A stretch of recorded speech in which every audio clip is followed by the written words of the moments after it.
আপনারা দেখতে পাচ্ছেন ভাঙড়ের একমাত্র বিধায়ক পীরজাদা নওশাদ সিদ্দিকী আগামীকাল কলকাতা বানশাল কোর্ট থেকে মুক্তি পাওয়ার পর আজকে ফুরফুরা অঞ্চল আইএসএফের কর্মী ও ভক্তরা আজ ভাইজানকে মালা পরে বরণ করছে ও মিষ্টি মুখ করাচ্ছেন। আপনারা যে জানতেন দেখছেন, অবশ্যই ভিডিওটি শেষ পর্যন্ত দেখুন, ব্যাপক শেয়ার করুন, আপনাদের মূল্যবান মতামত কমেন্ট বক্সে জানাবেন। প্রতিটা লোকই কিন্তু আজ মিষ্টি খাওয়াচ্ছে বা ফুলের মালা পাওয়াচ্ছে, সবকটা লোকই কিন্তু ফুরফুরা আইএসএফ অঞ্চল কমিটি থেকে আজ মিষ্টি মুখ করাচ্ছে। দেখতে পাচ্ছেন, আপনারা ভিডিওটি শেষ পর্যন্ত দেখুন, স্কিপ করবেন না। কি বলছেন পরবর্তী পাশেই আছে অন্য ভিডিওই আপনারা দেখে নেবেন যে জেল থেকে আসার পর আইএসএফ কর্মী কী বক্তব্য রাখলেন।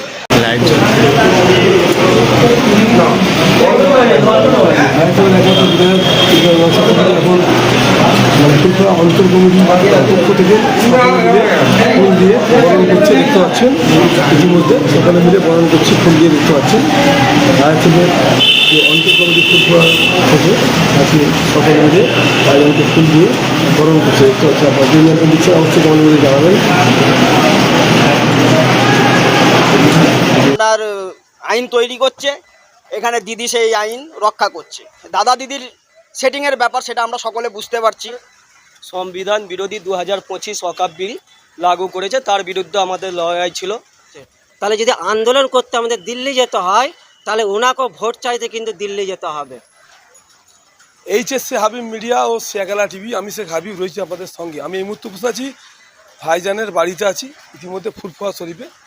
মানে গত দুদিন আগে আপনারা শুনেছিলেন যে কলকাতা যে টিভি সুলতান মসজিদ থেকে ধর্মতলা ধর্না মঞ্চের ওনারা ডাক দিয়েছিলেন যে 7 দিনের ধর্না মঞ্চ। সেখানে বিষয় ছিল পরিযায়ী শ্রমিকদের ওপর অত্যাচার, ভিন্ন রাজ্যে কাজ করতে গিয়ে বাঙালি ভাষা বলার জন্যে, বা তারই সাথে সাথে 2025 যে কালা কানুন মানে কালা কানুন বিল বাতিলের দাবিতে আরও বিভিন্ন বিষয় নিয়ে 20টা সংগঠন টোটাল একসঙ্গে কাল ডাক দিয়েছিল আগামী পরশুদিন। ইতিমধ্যে পুলিশরা ওখান থেকে মানে টিভি শোনা বলছেন যে মিছিল এগুতেই যায় না, ওখান থেকে নিয়েই গ্রেপ্তার করা শুরু করে।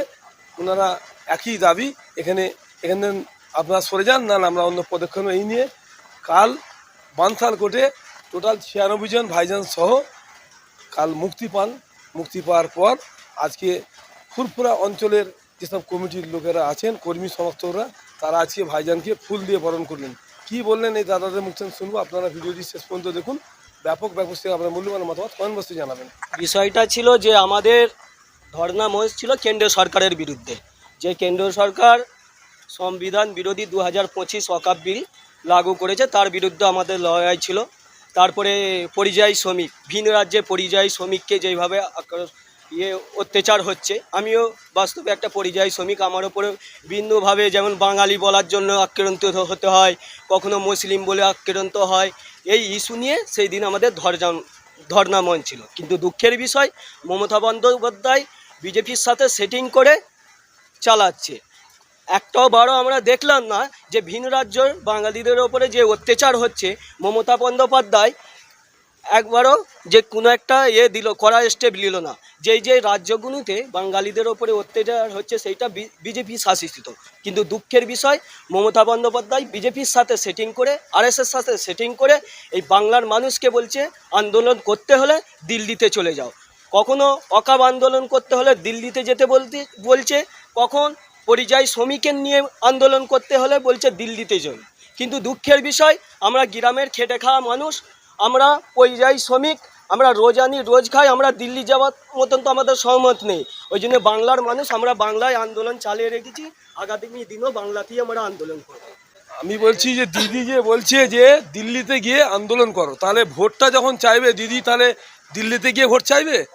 আমি আমার রাজ্যে আমার এলাকার পরিযায়ী শ্রমিকের যদি সমস্যা হয়, আমি আমার রাজ্যে আমার এলাকায় আমি আন্দোলন করব, দিল্লির তো আমি নয়, আমি যেখানে সেখানে আন্দোলন করব। তা দিদিও তাহলে ভোট কি দিল্লিতে চাইতে যাবে এরপর? বিষয়টা তো ওইটা না, বিষয়টা আমরা আরেকটা বললাম যে আমাদের ঘরে যতই আন্দোলন করতে বাধা দিক, আমাদের দলের চেয়ারম্যান নওশাদ সিদ্দিকীকে চ্যাংতুলা করে তুলে নিয়ে যে একটা জনপ্রতিনিধি, তাকে চ্যাংতুলা করে তুলে নিয়ে যে বুকে আঘাত করে যেইভাবে করেছে, জেলে ভরেছিল। আমাদের ঘরে জেলে ঢুকতে পারবে না, আমরা আগামী দিন এর থেকেও বড় আন্দোলন করব। কত জেল আছে আমরা দেখে নেব আমাদের ঘরে যে আটকাতে পারে। আগামী দিন বলবো মমতা বন্দ্যোপাধ্যায়কে পঞ্চায়েত বিধানসভার ভোটগুলো যেন দিল্লিতে যেই চায়।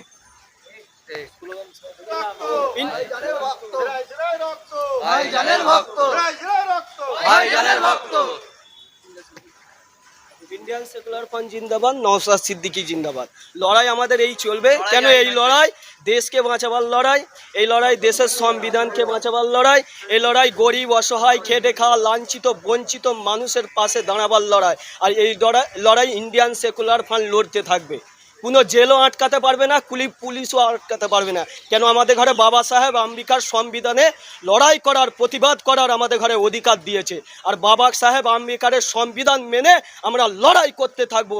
দেখবো মমতা বন্দ্যোপাধ্যায়ের কি জেল আছে আমাদের ঘরে রুখে রাখতে, আর মমতা বন্দ্যোপাধ্যায়কে পুলিশ আছে, গুন্ডা পুলিশ আছে আমাদের ঘরে রুখে রাখতে। লড়াই আমাদের চলতে থাকবে। আর 26-এ মমতা বন্দ্যোপাধ্যায়কে আমরা দেখিয়ে দেবো ইন্ডিয়ান সেকুলার ফ্রন্ট কী করতে পারে। এর জবাব 26-এ ভোটের মাধ্যমে দিতে হবে। আর বাংলার মানুষকে বলবো এখনও সজাগ হও। মমতা বন্দ্যোপাধ্যায়ের ভাওতায় পা দেবে না। যেই মমতা বন্দ্যোপাধ্যায় সেই বিজেপি সেই RSS। ধর্ণা মঞ্চের ছিল 7 দিনে, সেটা তো পুরো একেবারে ছিন্ন বিচ্ছিন্ন করে দিয়ে, মানে 96 মারধর করে টানতে টানতে হিঁচুড়ে ভাইজানের বুকে আঘাত করে তুলে নিয়ে গিয়ে একদিন জেলবন্দি করে রাখলো। কি বলবেন? আন্দোলনটা ছিল কেন্দ্র সরকারের বিরুদ্ধে, রাজ্যের নয়। ওয়াকাফ আন্দোলন ছিল। দিল্লিতে দাদা বসে আপনার আইন তৈরি করছে, এখানে দিদি সেই আইন রক্ষা করছে। দাদা দিদির সেটিংয়ের ব্যাপার, সেটা আমরা সকলে বুঝতে পারছি। কথা হচ্ছে বিজেপির 72টা বর্তমান MLA আছে, তারা আন্দোলন করবে, কোনো অসুবিধা নাই। আর নওশাদ সিদ্দিকী ISF-এর একটাই MLA, নওশাদ সিদ্দিকী MLA করতে গেলে এই আপনার আন্দোলন করতে গেলে তাকে বাধা দিতে হবে। কারণ কি? কারণ হচ্ছে দিদিমতি সেটিং আছে। আর মুসলমানদের হয়ে, দলিতদের হয়ে, আদিবাসীদের হয়ে, অসহায় নিরীহ মানুষদের হয়ে লড়াই করছে যে নওশাদ সিদ্দিকী, তাকে আন্দোলন করতে দেওয়া যাবে না, তাকে আটকাতে হবে। এই লড়াই আমরা 2026-এ দেখিয়ে দেবো। 2026-এ আমরা নবান্ন 14 তলা থেকে ওই মমতাকে গঙ্গায় ছুঁড়ে ফেলে দেবো তার গদি। কৌস্তব বাগচি, দলদাস পুলিশের কথা বলি, কৌস্তব বাগচি পুলিশকে জুতো দেখাচ্ছে, সেই পুলিশ তার বিরুদ্ধে কোনো অ্যাকশান নেয়নি। আমাদের নওশাদ সিদ্দিকী পুলিশকে অনুরোধ করছে, তাকে তুলে নিয়ে যে টেনে হিঁচড়ে তুলে নিয়ে যে তাকে মারধর করা হচ্ছে, তাকে লকআপে ভরা হচ্ছে। এইভাবে লকআপে আটকে রাখা যাবে না। ISF-কে ভয় দেখিয়ে দমানো যাবে না। ISF ভয় খায় না। ISF সবসময় জোর গলায় সঠিক পথে রাস্তায় চলাফেরা করবে। ISF-কে এইভাবে আটকানো যাবে না। বলি আমরা এই লড়াইটা হচ্ছে কেন্দ্রের সাথে। তো দিদির কেন এত কষ্ট হচ্ছে? তাহলে যদি আন্দোলন করতে আমাদের দিল্লি যেতে হয়, তাহলে ওনাকেও ভোট চাইতে কিন্তু দিল্লি যেতে হবে। কারণ ওনাকেও ভোট চাইতে দিল্লি যেতে হবে এই কারণে, উনি একটা বলে আমি মুসলমানের দরদি। তুমি যদি মুসলমানের দরদি হয় তাহলে আন্দোলন করছে কেন অ্যারেস্ট করা হচ্ছে? নওশাদ সিদ্দিকীকে বারবার কিসের তারা অ্যারেস্ট করছে? 294-এর মধ্যে একমাত্র বিধায়ক হচ্ছে নওশাদ সিদ্দিকী। মানুষের হয়ে কথা বলে, গরিব দলিত আদিবাসী পিছিয়ে পড়া মানুষের হয়ে কথা বলে, তাই জন্যই নওশাদকে অ্যারেস্ট করা হচ্ছে বারবার। কিন্তু বাংলার মানুষ বুঝে গেছে এই জবাব 26 অবশ্যই দেবে। 14 তলা থেকে নিচে তলায় লাভাবে। কেন? নওশাদ সিদ্দিকীর যে আদর্শ, নওশাদ সিদ্দিকীর যে কথাবার্তা, সেটা মানুষ ফলো করে। আজ সাধারণ মানুষ কিছু জানতো না, আজ নওশাদ সিদ্দিকী ভাইজানকে ফলো করে আজ আমরা বুঝতে শিখেছি। তাই জন্যই নওশাদ সিদ্দিকীর ওপরে অত চলছে, পুলিশ না হত্যা করে অ্যারেস্ট করছে। কিন্তু বাংলার মানুষ বুঝে গেছে দিদির একটা নাটক, এই নাটকে আমরা কেউ পা দেবো না। 26-এ কিন্তু ভোট দিয়ে ঠিক জায়গায় আমরা জানিয়ে দেবো 14 তলা থেকে নিচে তলায় ওকে পড়তেই হবে। এইবার যে আগামীকাল, যে গতকাল ভাইজানকে মানে দিদিমতি সেটিং হয়তো ঢুকিয়েছিল, ওরা কিন্তু দেখে শুনে যেভাবে আন্দোলন সারা রাজ্যে তার হচ্ছিল, মানে প্রতিটা অঞ্চলে অঞ্চলে জেলায় জেলায় মানে আন্দোলন আর বিক্ষোভ আর অপরাধ দেখে কিন্তু ভয়ে কি ছেড়ে দিল না? কি মনে হয় আপনার? দেখুন, ইন্ডিয়ান সেকুলার ফ্রন্ট ভয় খেতে আসেনি, ভয় খাওয়াতে এসছে। ইন্ডিয়ান সেকুলার ফ্রন্ট ক্ষমতার দখল করতে আসেনি, অধিকারের দখল করতে এসছে। জাতি ধর্ম নির্বিশেষে, যে আপনার SC সম্প্রদায়, আপনার ST সম্প্রদায়, ওবিসি সম্প্রদায় এবং পিছিয়ে মানুষ যে সম্প্রদায়ের হোক, আমাদের ইন্ডিয়ান সেকুলার ফ্রন্টের প্রতিষ্ঠাতা, আমাদের সকলের নয়নের মণি পীরজাদা আব্বাস সিদ্দিকী ভাইজান, তার এটা বার্তা যে বাংলার আনাচে কানাচে যেখানে যে অবস্থায় কোনো মানুষ যদি নির্যাতিত হয়, নিপীড়িত হয়, তার প্রতি যদি কোনো রকম অত্যাচার হয়, তোমরা, আমার নির্দেশ যে তোমরা সেখানে অতি দ্রুত তার প্রতিবাদ করো, তার ন্যায়ের জন্যে তোমরা দাঁড়িয়ে যাও। তো 18 থেকে 20টা